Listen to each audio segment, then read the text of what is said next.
when it comes to doing your candidacy, it really boils down to this thing of you've really got to humble yourself because the work that you're going to be doing isn't going to be pretty, but it's necessary. There's a reason why articles is as difficult as it is because it's this whole mantra of forged in fire. Hey, beautiful people, and welcome to another episode of Sahu, the Growth and Leadership Podcast.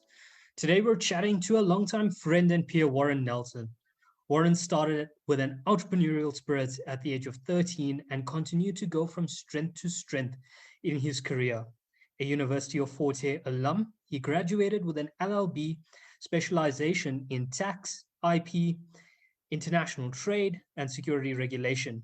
He is now the head of litigation at Eugene Raymond Incorporated, based out in Port Elizabeth, where he joins us from today. Hey, Warren, how are you doing? Hey, morning, Shavin. Thank you so much for having me, man. Such an honor to be here. Such a privilege to be able to share with yourself and your listeners. And I'm looking forward to uh, impart some knowledge and some experience. Awesome, awesome, man. I'm super excited to have you on. It's our second podcast, so it's all about the whole idea was just to share the knowledge from everyone around and their experiences. And I think that's the most important thing. Absolutely, yeah. You know, when you reached out and you kind of told me the purpose behind this podcast, it kind of made me reflect on how I felt stepping into the industry and that sort of that that fight and grapple with reality versus expectations and that same like moral indignation that we get when we got to grapple with that for ourselves and how do we kind of resolve that with no one to lead and guide us and to tell us where to go. So I was excited when you told me and I'm looking forward to this conversation. I'm so excited. So, Warren, tell me about your process. How did you become a lawyer or say an attorney? And what have you gone through to get to that point in your journey? You want to give us a bit of a recap of Yeah, absolutely. of you. Yeah, it's a bit of a story. So like I think I've mentioned to you once or twice, but it's I never wanted to be an attorney. I'd never ever in my wildest dreams, kind of considered it even as a profession. And I finished matric and I went into electoral contracting and uh, initially geared towards like quantity surveying and I enjoyed it. It was good. And eventually, over a little bit of time, it kind of developed and morphed into more procurement and costing and that kind of stuff, which was fascinating because you're constantly negotiating with stakeholders, suppliers, and certain like individuals along this process of, I mean, we did everything from hospitals to schools and that kind of stuff, which so I really enjoyed it. And during this my tenure there, I kind of was pushed and I had this like inclination I really needed to study. So initially I wanted to study something in kind of in the commerce section, business, finance around there. So I applied to NNMU at the time and Forte, and I applied for BCom law, understanding that a legal background would obviously serve very well in business. So I applied for BCom law, and I made the decision to stay in East London because I was offered the opportunity to keep my job. So I knew I could work and study.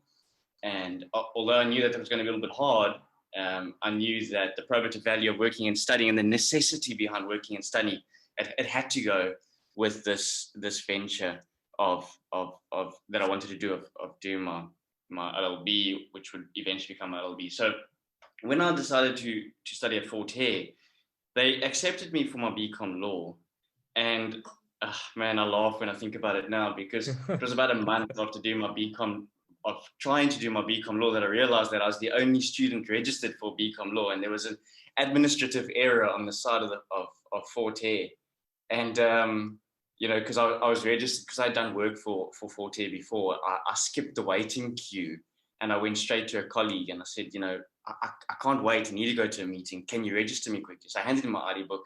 He registered me for BCom law and I paid up my fees for the year and I walked out and that was it. He gave me my timetable. He said, Warren, there you go.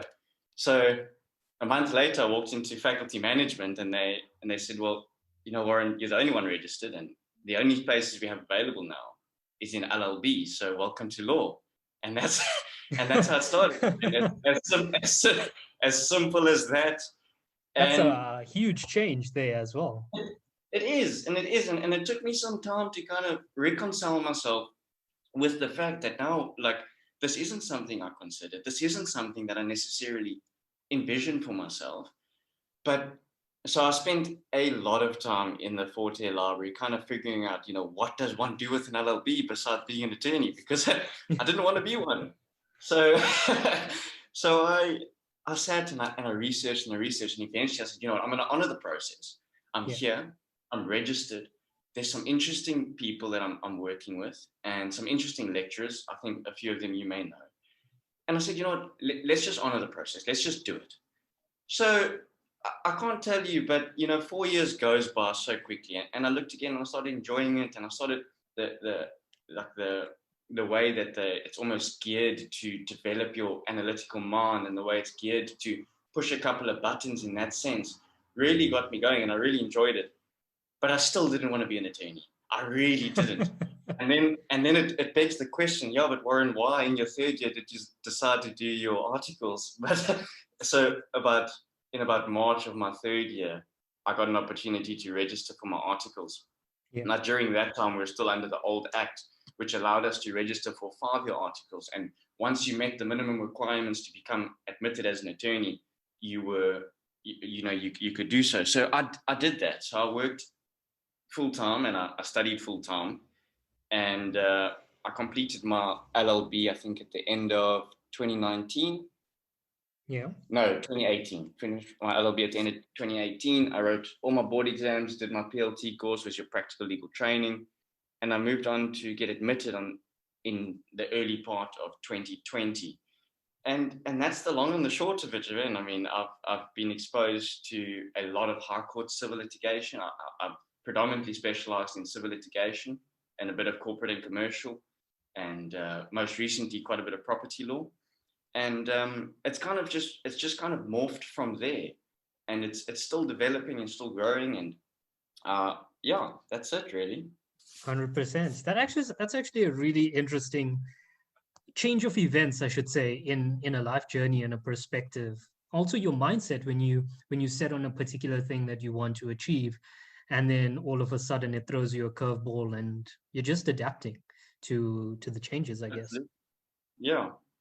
And if you don't mind me asking, what with regards to a candidate attorney, you said the law changed. What is the new law compared to the old law?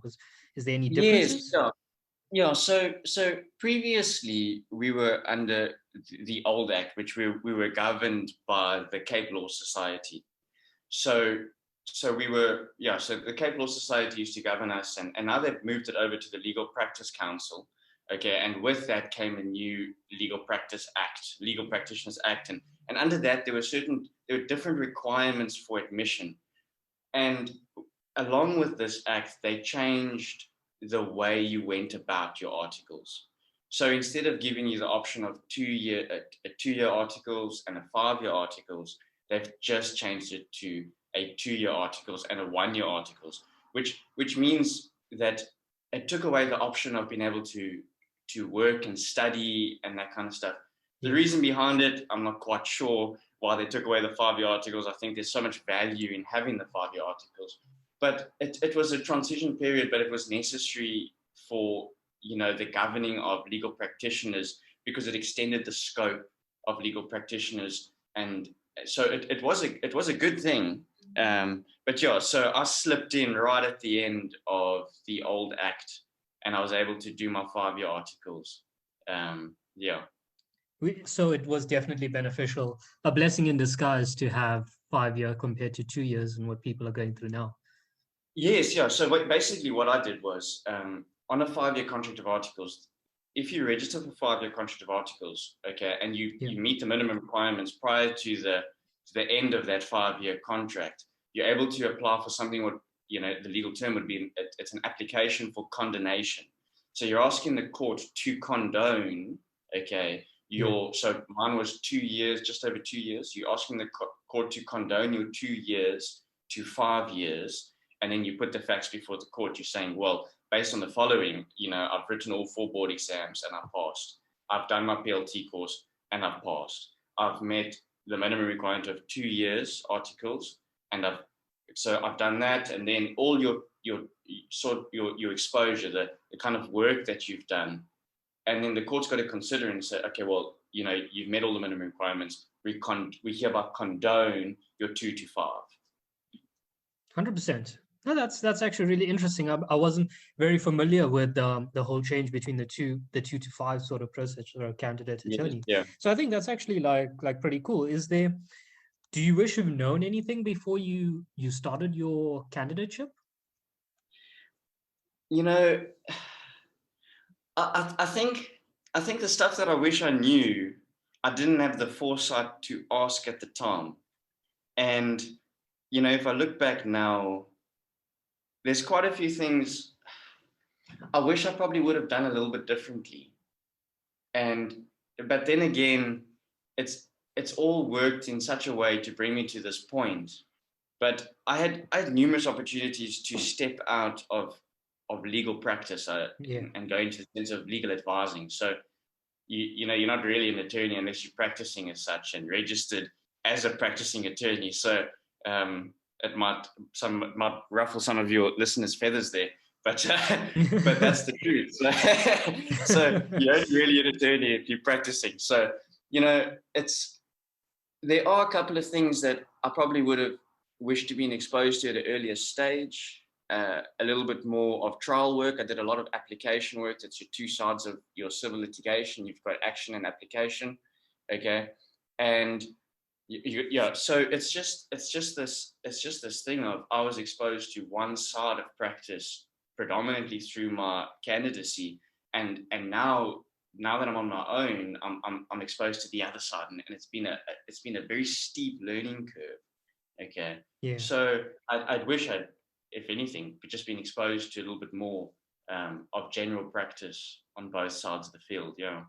And what would you say to maybe a school leaver or graduate that's thinking of maybe pursuing BCom law, LLB? Is there sort of internships or little, I should say, VAC work that they can do in the meantime that would be beneficial to them, maybe just starting the process of LLB in their first year, or just working through their degree and maybe getting some VAC work? Absolutely. There's, when it comes to doing your candidacy, it really boils down to this thing of you've really got to humble yourself, because the work that you're going to be doing isn't going to be pretty, but it's necessary. Yeah. There's a reason why articles is as difficult as it is, because it's this whole mantra of forged in fire, and it's and all I can say to someone, even if you're in your first year, I would encourage you to approach. And I believe in small firms, I really do. One-man bands kind of thing, because of the exposure you get going. Even if you didn't get paid, walk in and say, look, I just want to do your filing. Just let me be a fly on your wall. Let me answer the switchboard, because the exposure you'll get so early on even just in your study career, will change the way you look at your career, your studying, and what you want. I think it will put you in good stead. I think it will fast track your career by a good couple of years, because you'll see what practice is like. And another thing to consider when doing articles, I've got a bit of a gripe with the industry, because whenever you look for positions, they want positions with like the top 4, the top 5 law firms in the country. And this is such a misconception in the industry, because as someone coming from a kind of general practice background, I've been exposed to every single area of law, kind of every single common area of law, really. And I've spoken to people that come, and I know people that come from your larger firms. You get stuck into an office and you deal with one thing. And it's often the case where you walk in as a candidate and you put in M&A, or you put in conveyancing, or you put in maybe in a small section of civil litigation, okay? And that's where you stay. You'll do your articles there, you'll get admitted there, and in 20 years, you might become a director on paper. and you'll still be sitting in your office, and that's what you'll be doing. Whereas, if you go into an office of like general practice and you're working for a very small firm, you're going to do everything, like from liquidations to sequestrations and divorces, contract law, corporate and commercial. You'll do everything. So that's like kind of my encouragement is, really to one, start as soon as you can, be humble, look for something small, even if you're not getting paid for it, and then look for something in general practice, a small to Yeah. medium-sized law firm where you can really get mentored. Yes. No, that's definitely, I definitely believe in the whole idea of mentorship, even though I'm in sort of a corporate structure as well. My external mentors range from everything from investment banking to public speaking, and agriculture. And I mean, it's just been Yeah, so intriguing to understand sort of their perspective, because while we look at the world in sort of a textbook view from how we've taught or how we've been taught, their view from not maybe having a formal education or having an extensive career, their perspective on the world is just totally different from the life lessons they've gained as well. absolutely. Yeah. And how would you explain, or what's a everyday situation in litigation, and maybe a graduate program of VAC work, being through that process? What would you say is sort of your day to day in those sort of spaces? Okay, so my current day to day, okay, my weeks are pretty structured. I thrive off structure, so it works for me.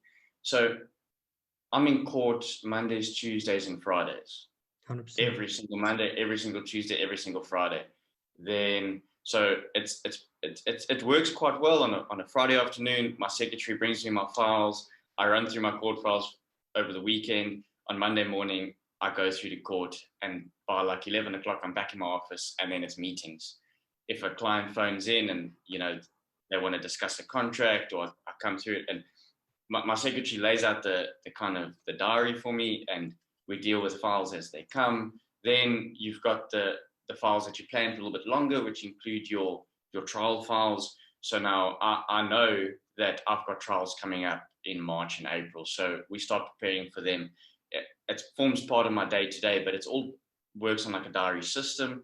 So the structure is always there. We don't want to miss files. We get very angry clients, and they come here shaking their fists if we miss one of their files. So, and they don't like it too much, and I don't like getting shouted at. So we try to keep on top of it with this diary system. It's very structured. It gets a little bit monotonous, Yeah. but it works. And yeah, that's it really. Yeah. Okay, 100%. And like I would guess that the perspective that everyone has seen about law is not really suits. From that I can that's my biggest takeaway from this. You're not really sort of Maverick and Goose, which is Harvey, Harvey and Mike moving through the fields of everyday corporate law. And No, like it's never not. and like your biggest failures, what would you say that you've experienced as your biggest failures, and what did you take away from it in terms of moving forward, maybe life experience and work experience as well? Yeah. So biggest failures in respect of in respect to my career. Yeah, in respect to your career. Yeah. Start there. Yeah. So I've I had a couple of opportunities where I look back and I kind of look back and I was like, you probably should have gone for that. Um, and it hasn't held me back too much because I really don't want to, end up sitting on my hands and feeling sorry for myself. Yeah. But there are some times where I look back and I'm like, oh, that was a little bit silly. I remember in my second year, I was busy with my LLB, and it was quite a good, uh, you know, labor law legal advising company in East London, and they phoned me. They phoned me, Yeah. and when we got this position, would you be interested? And I said, I'll get back to you. And at that time, I was still working for the electrical contracting company. I was traveling, and I was quite content with where I found myself. And I remember I think it was their regional manager from PE phoned me, and she said, Warren, you know what? We're prepared to pay for your studies. This is the offer. Do you want to come? And I remember, and I sat there, and I was like, oh, I should probably do this, but a part of me doesn't want to. And I look back now, and I think, you know what? I probably could have done with the experience, because it would have done me well. It would have done me well. Do you regret any of those changes? Like, I mean, yes, you've mentioned that, looking back, it would have changed you, but do you feel it would have pushed you in a different path, completely? Absolutely.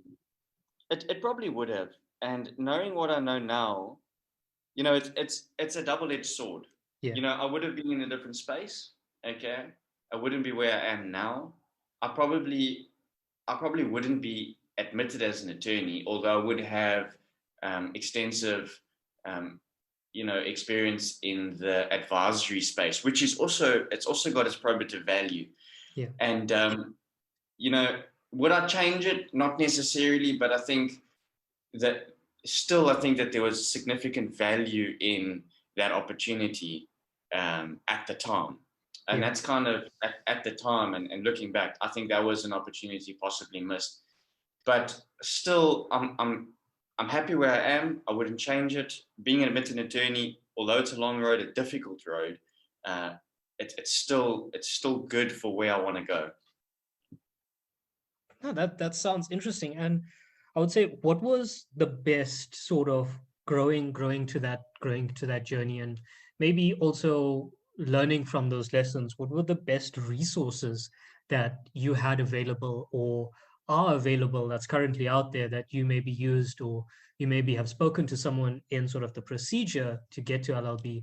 What resources out there that you would recommend for guys that are pursuing and that can read now before getting into the field as a graduate, a Yeah, candidate attorney, and maybe an attorney as well? Google, lots of Google. Lots and lots of Google. no, the long and the short of it is it's really you've attorneys, especially if you're looking at your senior level attorneys. Yeah, Okay, I found that the entry level guys, sub 5 years, there's still a little bit of arrogance there. I'm saying upwards of 5 years, seek them out quickly. If your director is inclined that way, seek him out. Like, kind of just find someone that you're prepared to bounce some stuff off, that you can really sit and talk to. I found a lot of value in my relationships with the advocates that we used to employ for certain legal work. And they morphed into relationships of friendships. And that was kind of a huge thing for me, was my relationships with people, with my director, with advocates.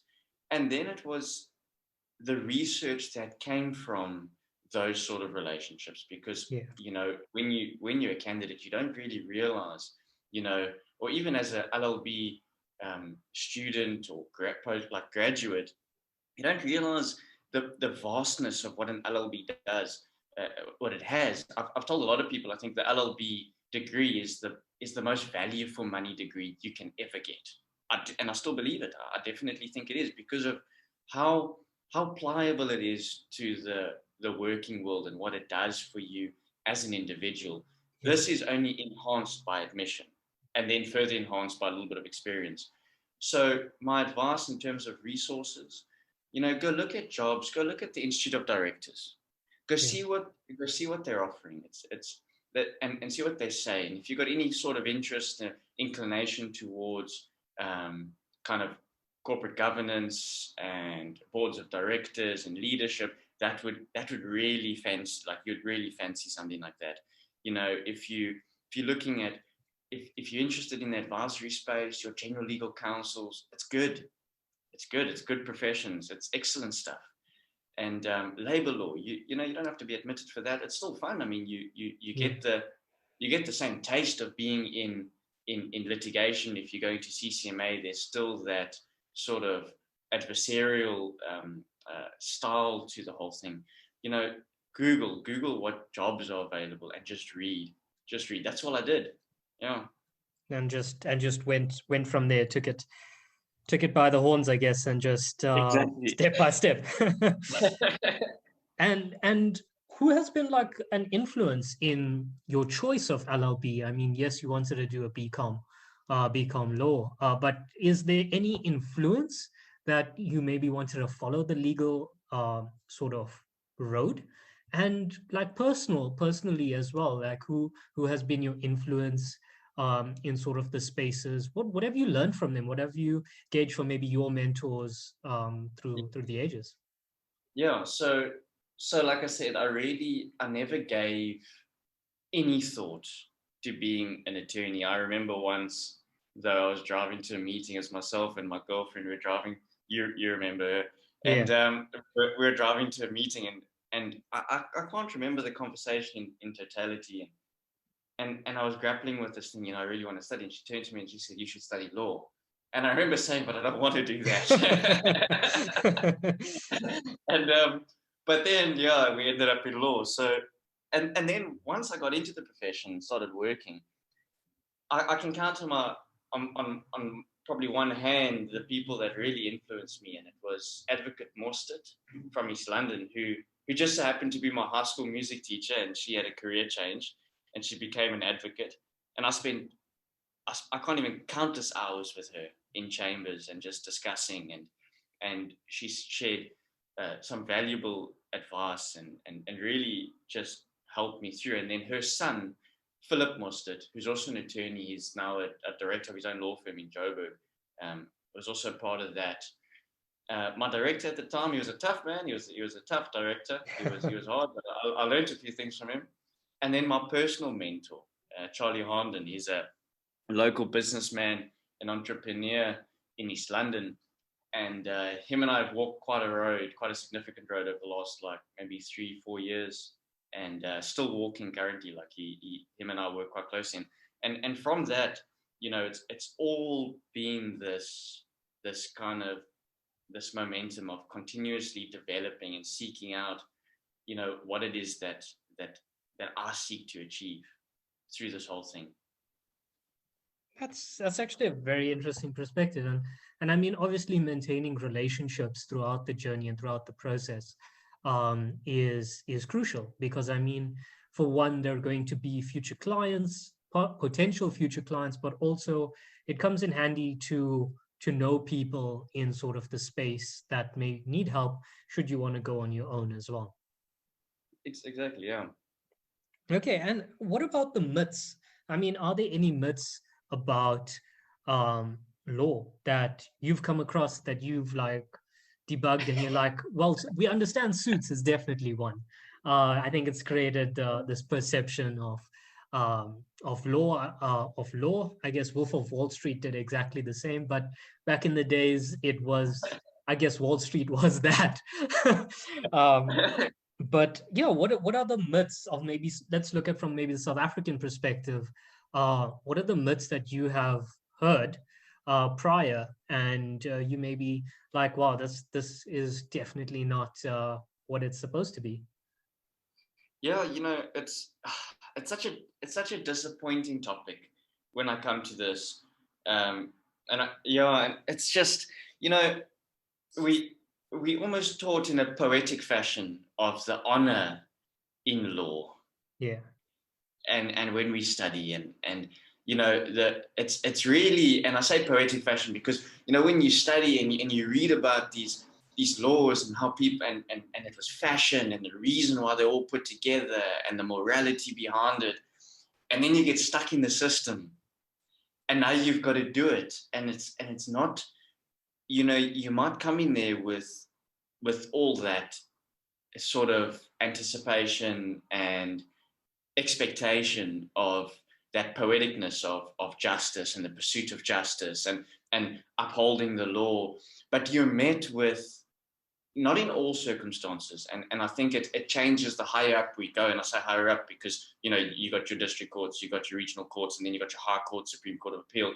and your constitutional court. So higher up you go, it does change. But if you're playing in the general arena of like you're under 400,000 like claims in civil litigation, you're sitting in the bottom end of the spectrum, and unfortunately, we're sitting with civil servants, magistrates, who are overworked, okay, yeah, and I can assume they're probably underpaid for what they do, and you're not met with this honor that and this poeticness that we're told about. So you're getting there, and it's like, this isn't what I anticipated. This isn't what I expected, and there's this disappointment when I've got a trial file that's been waiting to go to trial for 2 years, but every time you apply for a trial date, they lose the court file. So it's this thing of, what have we met with a system that isn't capable of dealing with what it's been asked to deal with. And that's probably one of the biggest disappointments. And then, if anyone is interested and you want to see the other side to Suits, and I think the closest film, and it was put to me by Jacques Mahler he's a law lecturer at Fort Hare. I remember he was trying to teach me to surf. I didn't last too long, but I remember we had a conversation because I was really battling when I was finishing up my candidacy, and I bumped into him in Ganubia, and he's an old-time surfer, and we had this chat. He says, "Warren, I'm at the beach every single day at 5:00. Come down." And eventually I found myself down there, and we were on the water, and I'll remember it as clear as day. It was dark, and it was basically just about to rain, and we were just sitting there. There's about 10 surfers out there. And I said to him, I can't reconcile myself to the reality that law is so different to how I was taught, this poeticness of law. I said, I can't reconcile myself to this. I can't see it. I can't put myself in the sphere of practice. And he put me onto the movie of The Rainmaker featuring Matt Damon. I think I sent you a small quote yesterday. Yeah, I saw that. Powerful. It is that. It's this, lawyers, and I think almost in line with a sort of, we take the mickey out of ourselves before we allow somebody else to do it. So we love lawyers' jokes. I think no one loves lawyers' jokes more than lawyers. And it's the truth. I think it's the truth. I mean, what do you call 100 lawyers tied together at the bottom of the ocean? A damn good start. But I mean, it's the truth. And I mean, the problem is that there's such a fine line to practicing in this honor and justice and this poeticness of the law, and then crossing that line and becoming just another lawyer's joke, and becoming the shark that everyone thinks lawyers are. It's such a fine line, and it comes up in every case. You have this moral judgment to turn around and say, I can do this, and I can lie here, and I can make this happen, and I probably will win. Yeah. But it's really, I think that people underestimate that sort of moral compass, because you do it once, you'll do it again, and you won't stop doing it. Wow. And I mean, that's kind of what we see in our political system. It's when you're a kind person and you maybe come into money, you come into power, it heightens that sort of sense of goodwill and being sort of humbled and an honor in sort of that space, and honorary in sort of that space. And if it's crooked or corruption, it's even heightened. There's higher corruption, there's higher sort of more stealing in that space as well. And with such a busy career, and just, I mean, you've accomplished like a lot. How would you recommend maybe focusing your mind, keeping it calm? How do you let your hair down? You're very short hair. You let your hair down.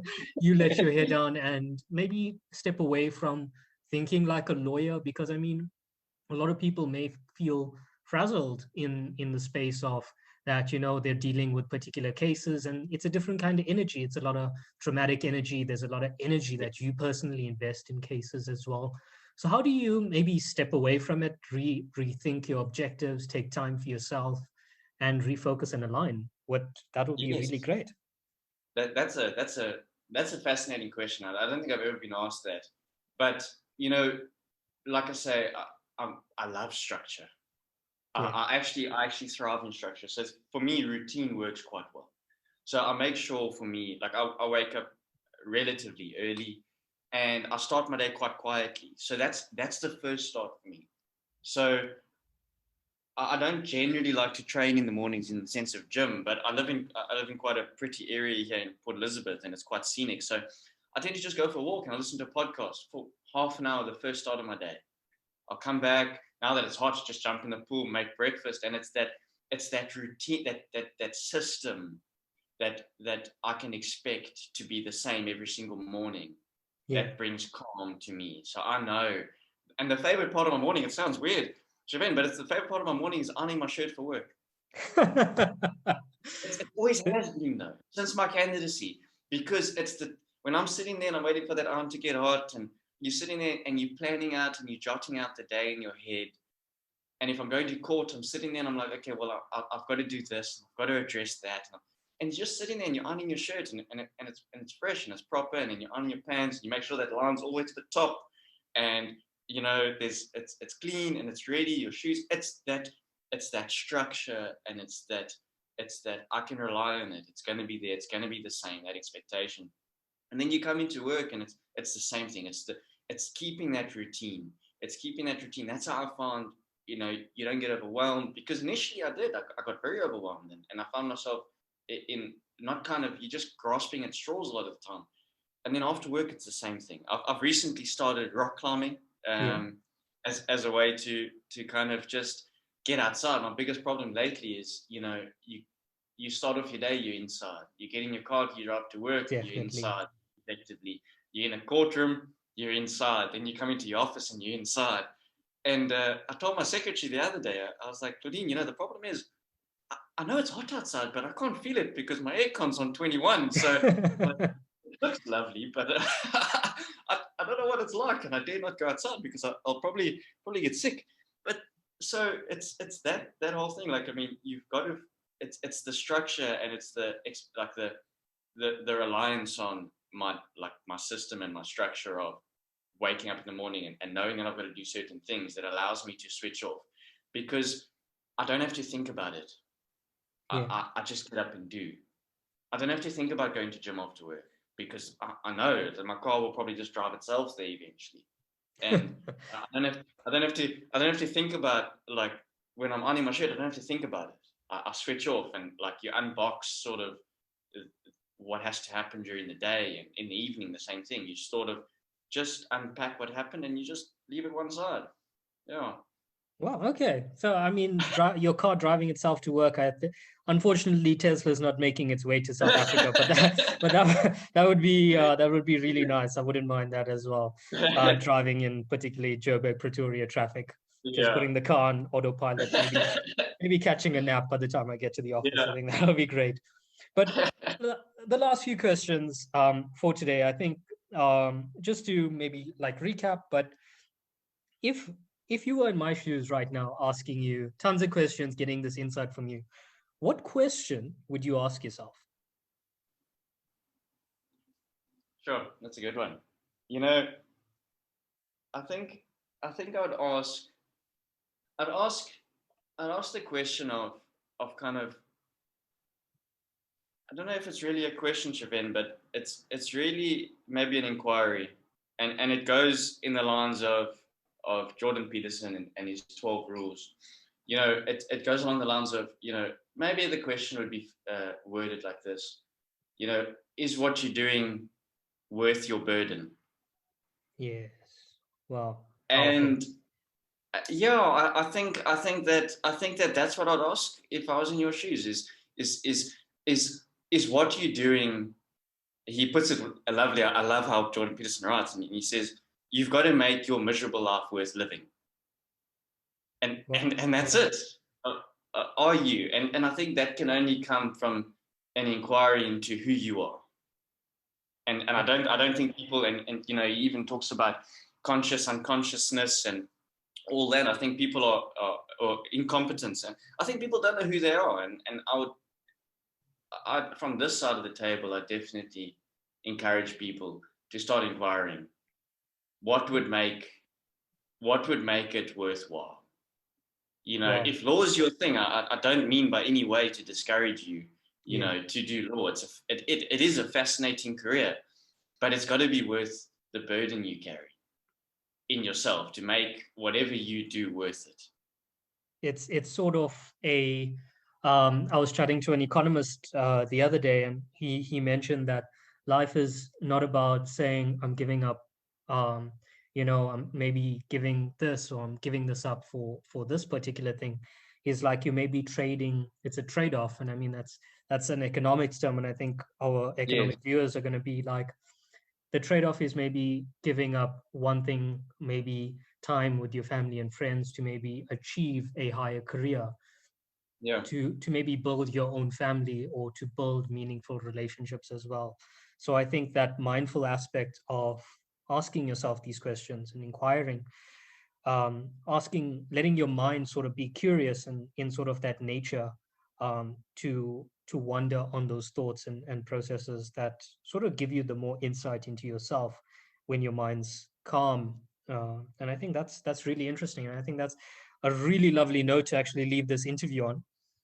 But so, where can people connect with you, and maybe chat to you more about the field and what you do, and maybe just get more insight from you from a personal basis? Is there any places they can contact you on? Absolutely. I mean, I'm open to helping anyone out in the industry, or if you're interested in the industry, or if you just want some advice, you're welcome to contact me. I can I'm on Instagram, I'm on LinkedIn.